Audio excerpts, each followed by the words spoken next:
அன்பிற்குரிய தமிழ் சொந்தங்களுக்கு வணக்கம். நேற்றைய தினம் வேலூர் இப்ராஹிமின் மகன் கஞ்சா வழக்கில் கைது அப்படின்னு எல்லா தமிழகத்தினுடைய செய்தி ஊடகங்கள்லையுமே பரபரப்பாக செய்தி வெளியிட்டதை நீங்கள் பார்த்துருப்பீங்க. இன்றைக்கு திமுகவுடைய ஆட்சியை எதிர்த்து மிக கடினமாக உறுதியாக குரல் கொடுக்கக்கூடிய எல்லோருக்கும் இந்த ஆட்சி ஏதாவது ஒரு விதத்தில் சங்கடங்களையும் பிரச்சனைகளையும் பரிசாக கொடுப்பதை பார்த்துக்கிட்டு இருக்கோம். அதன் ஒரு பகுதியாக தான் என்னுடைய மகனை டார்கெட் பண்ணி ஒரு கஞ்சா குற்றவாளியாக மாற்றி அதையும் தாண்டி இன்றைக்கு ஒரு பெரிய போதைப் பொருளை பயன்படுத்துகிற மாதிரியான பொய் வழக்குகளை சேர்த்து தமிழக காவல்துறை கைது செய்திருக்கிறது. உங்கள் எல்லாருக்குமே தெரியும், ஒரு கைது செய்யப்படக்கூடியவர் யார் என்ற பின்புலத்தை காவல்துறை ஆராயும். என்னுடைய மகனை கைது செய்த பொழுது அவர்கள் முதல்ல ஊடகங்களுக்கு சொன்ன செய்தி என்ன காவல்துறையின் மூலம்னா, 15 கிராம் கஞ்சா அவருடைய வாகனத்தில் இருந்தது, அதனால் கைது செய்தோம் அப்படின்னு. ஒரு 3 மணி நேரம் பொறுத்து அதே செய்தியை மாற்றி 50 கிராம் கஞ்சா பிடிபட்டது, அதனால் அவரை கைது செஞ்சோம் அப்படின்னு சொன்னாங்க.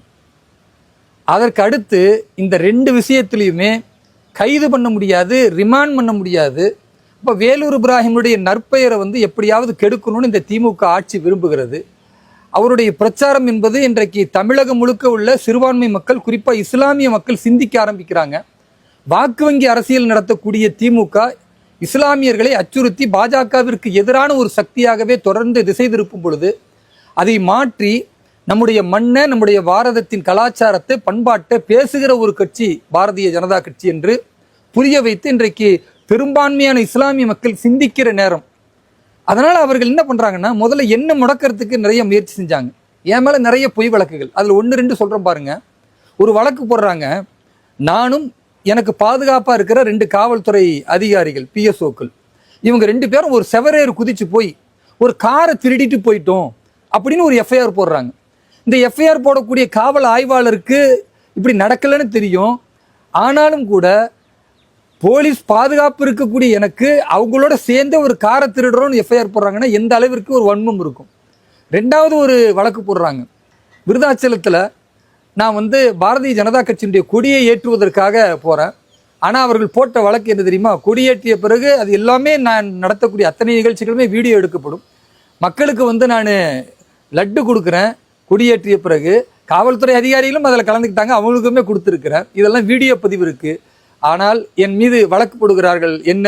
நானும் என் கட்சி நிர்வாகிகளும் இணைந்து கையெறி குண்டுகளை வைத்து காவல்துறையினரை வீச முனைந்தோம். பாய்ந்து காவல்துறையினர் பிடிச்சாங்க.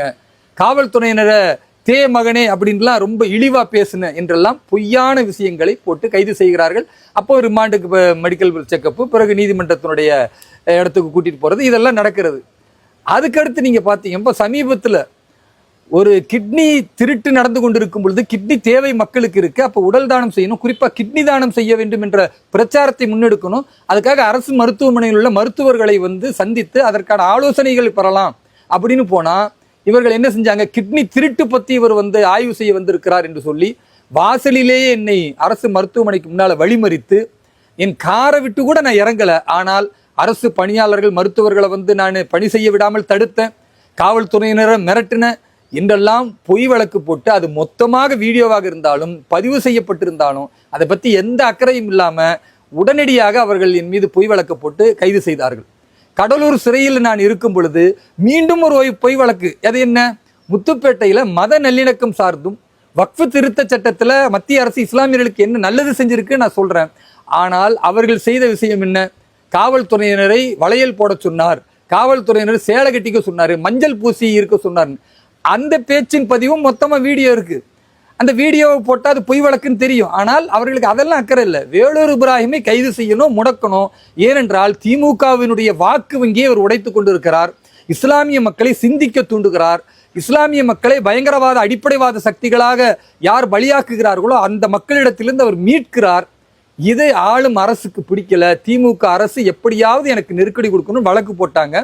அந்த வழக்கு ஒவ்வொன்றையும் உடைத்து கொண்டு என்னுடைய நோக்கம் என்பது பாரதத்தில் உள்ள 20 கோடி இஸ்லாமியர்களும் சரியாக சிந்திக்க வேண்டும், 5 கோடி கிறிஸ்தவர்களும் சரியாக சிந்திக்க வேண்டும், தேசிய நீரோட்டத்தில் இணைய வேண்டும். நம் தேசம் பாரதம், நம்முடைய கலாச்சாரம், நம்முடைய பண்பாடு, யாரிடத்திலும் இதை நாம் விட்டு கொடுக்க மாட்டோம். நாம் அனைவரும் பாரத தாயின் பிள்ளைகள் என்ற ஒற்றை குறிக்கோளில் பயணிக்கணும் என்ற என்னுடைய பிரச்சாரத்தை இங்க திமுகவுடைய ஆட்சியில எவ்வளவெல்லாம் கொடுமை நிகழ்த்த முடியுமோ அத்தனையும் நிகழ்த்தி கொண்டிருந்தார்கள். அதை தாண்டி நான் வரும் பொழுது என்னை அவர்கள் அடக்குவதற்கு இப்ப அடுத்து கையெடுத்திருக்கிறது என்னுடைய குடும்பத்தின் மீது தாக்குதல். என் மகன் கல்லூரி படிப்பை முடித்துவிட்டு இன்றைக்கு சட்டக்கல்லூரியினுடைய மாணவனாக இணைவதற்கான எல்லா விஷயங்களையும் முடித்து அடுத்து ஒரு வாரத்தில் இணைய போறாருன்னு இத்தனை தகவலும் காவல்துறைக்கு தெரிந்த பின்னாலும் பொய் வழக்கு, வெறும் கஞ்சா வழக்கு என்று போட்டார்கள். அது நீதிமன்றத்தில் செல்லாது, பிறகு அவர் பிணையில் வந்து விடுவார் என்ற உண்மை தெரிந்த உடனேயே காலையில் இருந்து ஒவ்வொரு விஷயமாக ஊடகத்திற்கு சொல்லி, பிறகு ஊடகத்திற்கும் சொல்லாமல், எந்த வழக்கறிஞர்களுக்கும் எந்த தகவலும் தெரிவிக்காம எங்களுக்கு மேலிருந்து ஆர்டர் வந்துச்சுன்ற ஒரு விஷயத்தை அவர்கள் கையில் வைத்துக்கொண்டு போதைப் பொருள் வைத்திருந்தார் என்பது மாதிரி வழக்கை சித்தரித்து என்னுடைய மகனை அதை ஒத்துக்கொள்ள சொல்லி வற்புறுத்துகிறார்கள். என்னுடைய மகன் அப்துல் ரஹ்மான் அதை ஒத்துக்க மறுக்கிறாரு. காவலர்கள் அடிக்கிறார்கள்.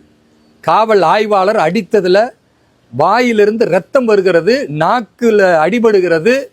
ஆனாலும் எந்தவித பரிதாபமும் இல்லாமல் ஒரு கல்லூரி மாணவனை, சட்டக்கல்லூரியுடைய 1ஆம் ஆண்டு படிக்குவதற்கு செல்லக்கூடிய மாணவனை அடித்து வாயில ரத்தம், பிறகு காவலர்கள் கைகளை பிடித்து கொண்டு காலில் ஏறி பூட்ஸ் காலால் மிதிச்சு கால் உடைக்கப்பட்டு அதில் ஒரு பெரிய ஏர் கிராக் ஆகி இவ்வளவு கொடுமை நிகழ்த்தப்படுகிறது. இத்தனை அடித்தும் அந்த போதைப் பொருளை நான் செய்யலை அப்படின்னு உறுதியாக நின்றதின் விளைவாக பிறகு இரவோடு இரவாக நீதிமன்றத்தின் முன்னால் அவர்கள் ஆஜர்படுத்தப்பட்டு இருக்கிற எல்லா பொய் வழக்குகளையும் போட்டு ஒரு 40 நாள் 50 நாள் வரவே முடியாது, இந்த மாதிரி தான் நாங்கள் பதிலடி கொடுப்போம் திமுகவை எதிர்த்தால் என்று திமுகவுடைய சதியின் அடிப்படையில் என்னுடைய மகன் கைது செய்யப்பட்டிருக்கிறார்.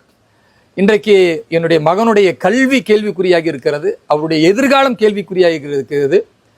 நான் என்ன கேட்கிறேன்னா, உண்மையாகவே அவர் கஞ்சா புகைத்திருக்கிறார் அல்லது கஞ்சா பயன்படுத்தி இருக்கிறார்னா அதை நீதிமன்றத்தில் அவர்கள் ஆதாரப்பூர்வமாக நிரூபிக்கட்டும். நான் வரவேற்கிறேன் தமிழக காவல்துறையை.